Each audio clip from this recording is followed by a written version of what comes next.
Assalamualaikum warahmatullahi wabarakatuh. Alhamdulillahilladzi anzala ala abdil kitaba wa lam yaj'al lahu iwaja. Asyhadu an la ilaha illallah wahdahu la syarikalah wa asyhadu anna Muhammadan abduhu wa rasuluh. Allahumma sholli ala Muhammad wa ali Muhammad. Allahumma sholli ala Muhammad wa ali Muhammad.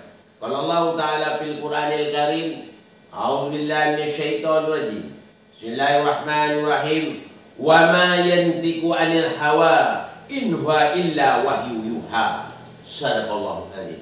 Pertama-tama dan terutama marilah kita bersyukur kepada Allah Subhanahu wa taala yang mana telah memberikan kesempatan kesehatan pada kita semua sehingga kita bisa beraktivitas seperti biasa. Mudah-mudahan Allah tetap beserta kita. Amin amin ya rabbal alamin. Sebagaimana biasa banyak pertanyaan yang datang kepada saya. Salah satu pertanyaan ya, sebenarnya yang dikatakan akal sehat itu bagaimana menurut Islam ya Ustaz? Assalamualaikum warahmatullahi wabarakatuh. Saya sudah berkali-kali menjawab, akal yang sehat itu akal yang terbimbing oleh wahyu Allah. Memang zaman sekarang banyak orang berkata akal sehat, akal sehat.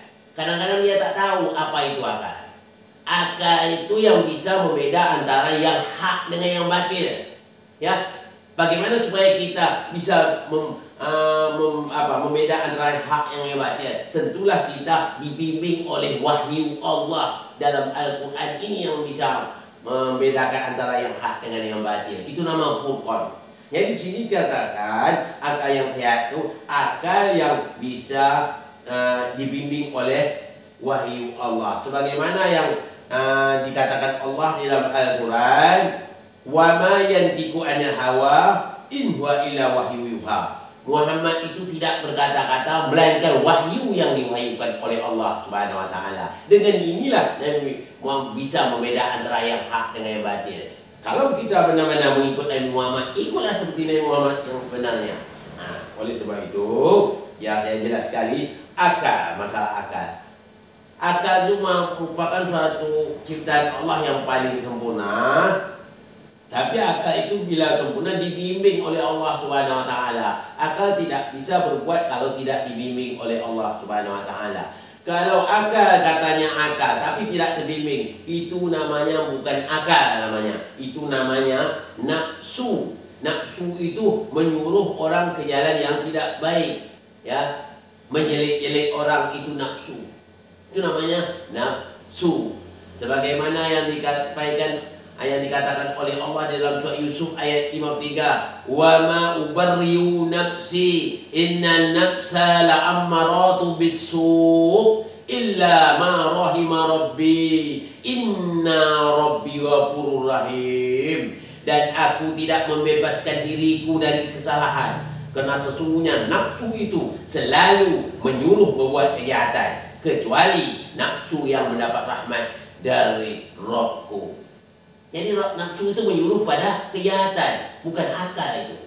Katakanlah kita mau menasihati orang, memperbaiki orang, perbaiki yang baik, bukan menyelek dia, atau bukan kita mencaci dia, mengatakan dia bodoh, mengatakan dia dungu. Itu salah sekali, itu nafsu yang ngomong itu. Nafsu mengarah kejahatan.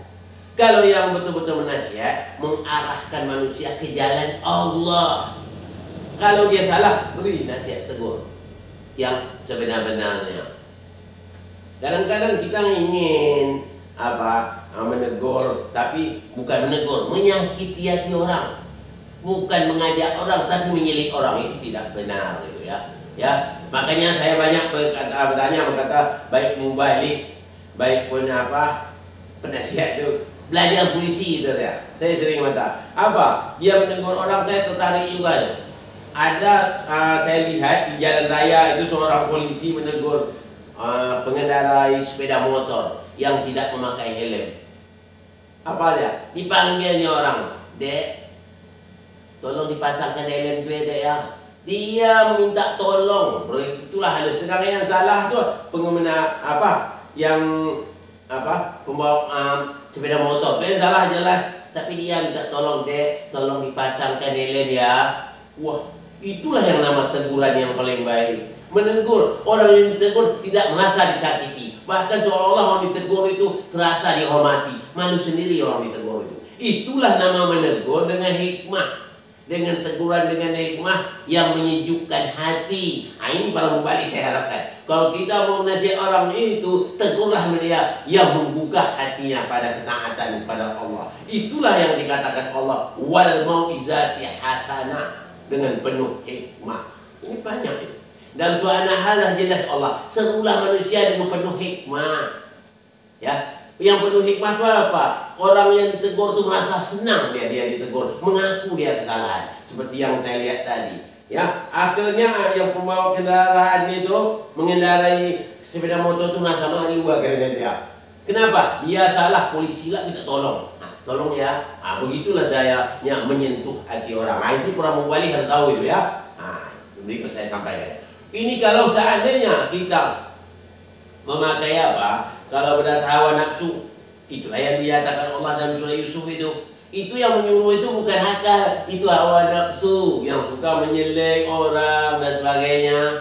Tapi kalau benar-benar kita mau menasihati orang, nasihatlah dengan baik, sentuhlah hati dia, ajaklah dia, bukan diejek dia, ya. Rangkul hatinya, bukan dipukul hatinya. Itu yang paling penting. Saya harapkan seluruh para mubalik harus paham tentang itu, ya. Memang untuk mengkaji Quran, kalau untuk menghafal Al-Quran ini 30 juz sebentar kita paham loh.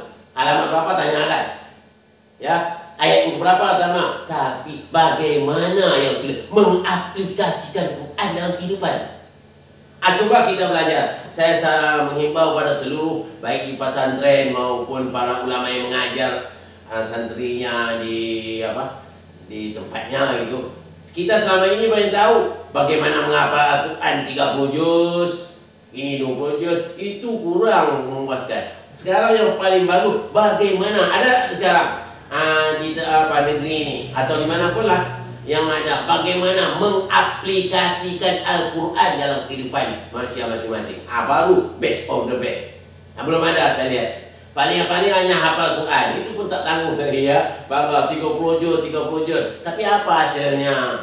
Jadi yang dimaukan bagaimana kita mengaplikasikan Al-Quran dalam kehidupan sehingga kehidupannya kita ini bisa kita realisasikan dalam kehidupan Al-Quran. Itu yang kita harapkan ya. Nah, di sini saya sampaikan juga masalah akal sehat tadi. Akal sehat itu akal terbimbing dengan wahyu Allah Subhanahu wa taala. Tanya diri kita masing-masing, sudahkah diri kita terbimbing dengan wahyu Allah? Kalau belum, jangan kita mengatakan ngomong akal yang sehat. Mungkin perasaan kita sehat, ternyata sakit. Ya, kalau yang sehat itu betul-betul membuat suasana ya sekitar kita nyaman, ya tentram, adem. Ya gitu maksudnya. Di sini ya saya menghimbau pada seluruhnya, mari kita sama-sama menghayati. Nah, bukan hanya lagi berpikir saja, bukan hanya tafakur, ya, tapi harus tadabur, ya. Bukan hanya tafakur tadabur saja, tapi tabayun. Itu palingnya. Selama ini bukan dah, baru tafakur, berpikir. Itu aja. Belum lagi tadabur, menghayati apa yang kita buat itu. Berpikir sambil menghayati, tabayun, baru kita cek ulang lah itu, ya. Nah, benar yang jelas, baru kita saling cek ulang. Nah, itu yang kita harapkan. Mudah-mudahan dengan apa yang saya sampaikan ini, tahulah semuanya yang dimaksud dengan akal sehat. Kalau juga belum tahu, lihat saja di kolom komen, beri komen sebanyak-banyaknya, ya. Beri komen sebanyak-banyaknya. Saya akan jawab, akan beri penjelasan sejelas-jelasnya. Ini saja yang dapat saya sampaikan pada kesempatan ini. Mohon maaf dari segala kekurangan. Wabillahi taufiq wal hidayah. Assalamualaikum warahmatullahi wabarakatuh.